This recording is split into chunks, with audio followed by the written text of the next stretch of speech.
Hi friends, welcome to my channel. तो इस video के लास्ट तक बने रहिएगा। ये वीडियो आप लोग के लिए काफ़ी इम्पोर्टेंट है। अगर आप बीएड फर्स्ट सेमेस्टर का एग्ज़ाम देने जा रहे हैं तो ये वीडियो आप लोग के लिए काफ़ी इम्पोर्टेंट होगी, क्योंकि देखिए ये होता है बीएड में कि बीएड में बहुत सारे ये होता है कि जितना पेज भरा होता है उतना अच्छा आप लोग को नंबर मिलता है। तो बहुत सारे स्टूडेंटों को नहीं पता होता है कि हमें किस तरह से अपनी कॉपी लिखना है, क्योंकि वो तो पहली बार एग्ज़ाम बीएड का देने जा रहे हैं। वो तो बीए बीएससी या जो भी वो दिए हैं, लेकिन बीएड की कॉपी लिखने का तरीका कुछ अलग होता है।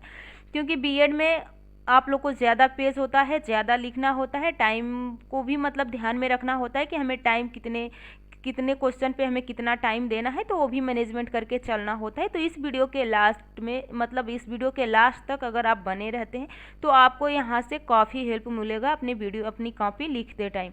तो देखिए, सबसे पहले हम लोग बात करते हैं कि आप लोग अपना टाइम मैनेजमेंट कर लीजिए। अभी से सोच लीजिए कि हमें कितने आपको क्वेश्चन किस तरह से, अगर आप प्रीवियस ईयर्स क्वेश्चन नहीं देखे हैं तो आप लोग चैनल पे जाइए, यानी प्लेलिस्ट में जाइए, वहाँ पे आपको प्रीवियस ईयर्स क्वेश्चन मिल जाएंगे। आप लोग को शॉर्ट में 5 से 10 क्वेश्चन लिखने के लिए आते हैं, लॉन्ग में भी क्वेश्चन लिखने के लिए आते हैं।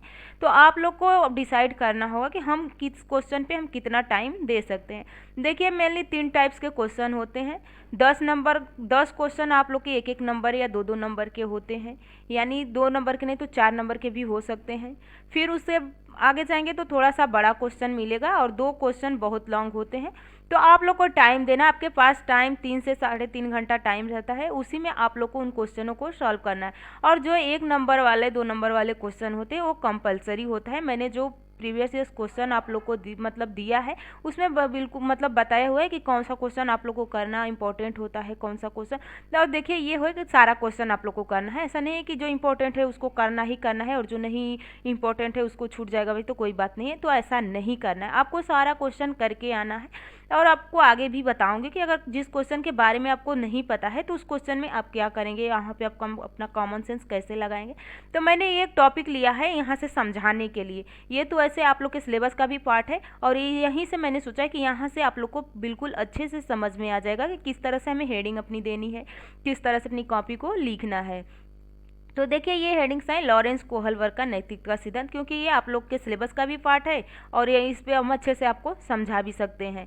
तो देखिए, सबसे पहली बात आप लोग अपना टाइम मैनेजमेंट कर लीजिएगा, ये हो गया। फिर आप पेपर देने जिस दिन आपको पेपर है आप आधा घंटा या हो सके तो 1 घंटा पहले पहुंच जाइएगा, क्योंकि अगर दूर सेंटर है तो जाएंगे वहाँ पे थोड़ा सा आराम आराम करेंगे, थोड़ा सा वहाँ पे रुक जाइएगा कि थोड़ा सा आराम। उसके बाद आप लोग का एंट्री होगा, एंट्री करके अंदर जाएंगे तो 15 से 20 मिनट पहले आपकी कॉपी आपको मिल जाती है। कहीं भी आप लोग को 15 मिनट पहले या 20 मिनट पहले आप लोग की कॉपी मिल जाती है अच्छे से भरने के लिए, क्योंकि उसमें अगर कुछ भी गलती कर देते हैं तो फिर वहाँ पे सही करने का ऑप्शन नहीं होता है। और ख़ास करके ऐसे दिया होता है डॉट डॉट, उसमें भरना होता है, गोला भरना होता है और उस गोले को बहुत सावधानी से भरना पड़ता है। अगर गोला गलती हो गया तो उस पर व्हाइटनर नहीं लगाया जाता है, वो कोई व्हाइटनर लगाने से कुछ भी नहीं होगा।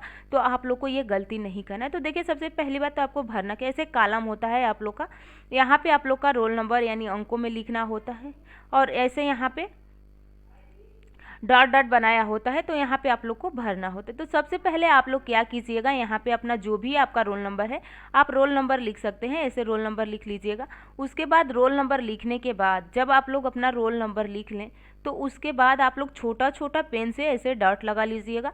उसके बाद फिर एक बार मिलाइए, उसके बाद तब उसका भरना स्टार्ट कीजिएगा। ये तो आप लोग का भरने का प्रोसेस हो गया। अब हम लोग चलते हैं लिखने के तरीका में कि हमें किस तरह से अपनी कॉपी को लिखना है।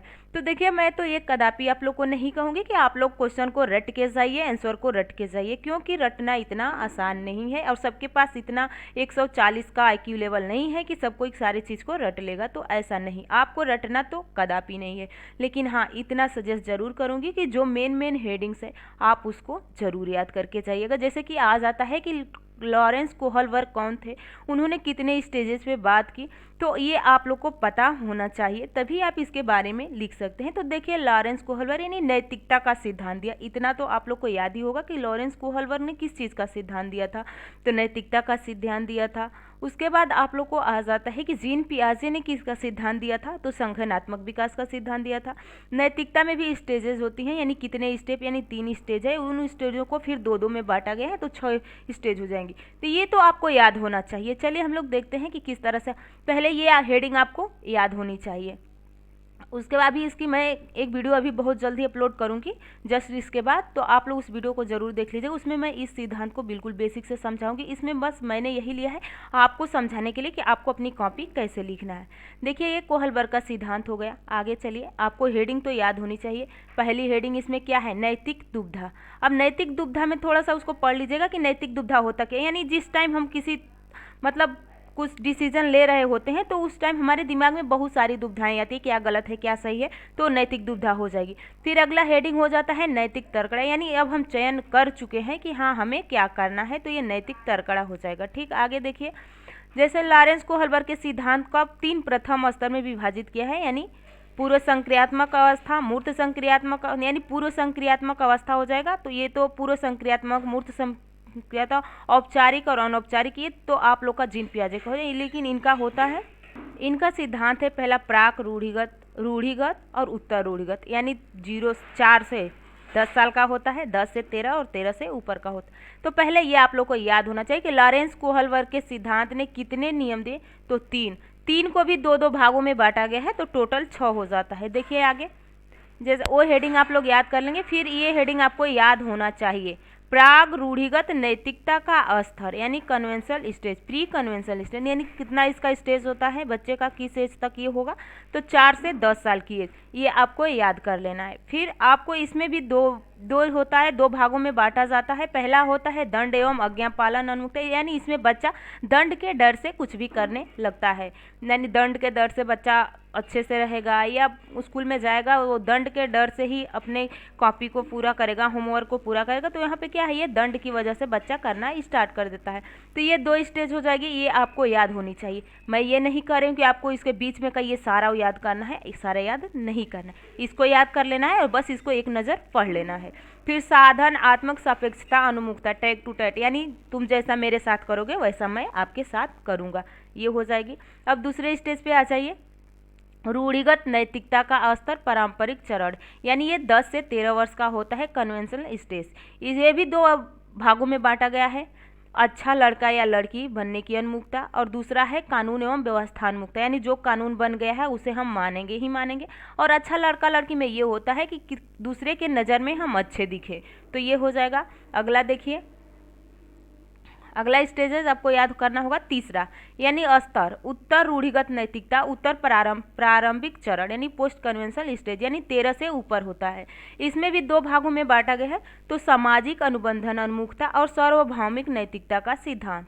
बस आपको इसमें क्या है, उसके बाद थोड़ा सा आलोचना याद कर लीजिएगा। इन्होंने पुरुषों को ज़्यादा महत्व दिया, महिलाओं को ज़्यादा महत्व नहीं दिए थे। पुरुषों को कहा था कि न्याय के मतलब न्याय करते हैं, लेकिन महिलाओं को कहे थे कि देखभाल करती हैं। ठीक, यहाँ तक आप लोग को इतने में क्या याद करना है, बस आप लोग को कोहलबर्ग ने किसका सिद्धांत दिया, नैतिकता का। कितनी स्टेजेस में बांटे, 3, फिर उन तीनों को 2-2 में बांटे, 2 6 हो जाएगा। और ये 6 स्टेजेस का नाम आपको याद होना चाहिए। इतना अगर आप याद कर लेते हैं और आपके पेपर में कोहलबर्ग से आ जाता है तो आप बिल्कुल 100% सही करके आएंगे। लेकिन हाँ, ये आपको हेडिंग्स याद होनी चाहिए। मैं ये नहीं कह रही हूँ कि आप लोग सारा जितना लिखा हुआ है उतना आप रटिए, नहीं। आप वहाँ पे बस हेडिंग याद कर लेंगे तो आप उसमें अपने तरफ से भी बना के कुछ लिख सकते हैं। तो इसी तरह से आपको अपनी कॉपी को लिखना है। और देखिए, अगर कोई क्वेश्चन नहीं आ रहा है तो उसमें थोड़ा सा भी उसके बारे में तो कुछ तो पता होगा, सीरीज पढ़ के जा रहे हैं, किसी का क्लास पढ़ के जा रहे हैं, तो उसमें से कुछ भी तो आपको पता होगा। वहाँ से उस क्वेश्चन को आप थोड़ा बहुत करके उसमें लिख देंगे तो ज़रूर वहाँ पे कुछ भी आपको नंबर ज़रूर मिलेगा। अगर छोड़ के आएंगे तो एक भी नंबर नहीं मिलेगा, अगर उसमें लिख के आते हैं तो आपको अच्छा नंबर मिलेगा। तो चलिए, आप लोग अपनी पेपर की तैयारी अच्छे से कीजिए। हम नेक्स्ट वीडियो में बहुत जल्द मिलेंगे। आप लोग चैनल को सब्सक्राइब कर लीजिएगा और आप लोग अपनी तैयारी करते रहिए।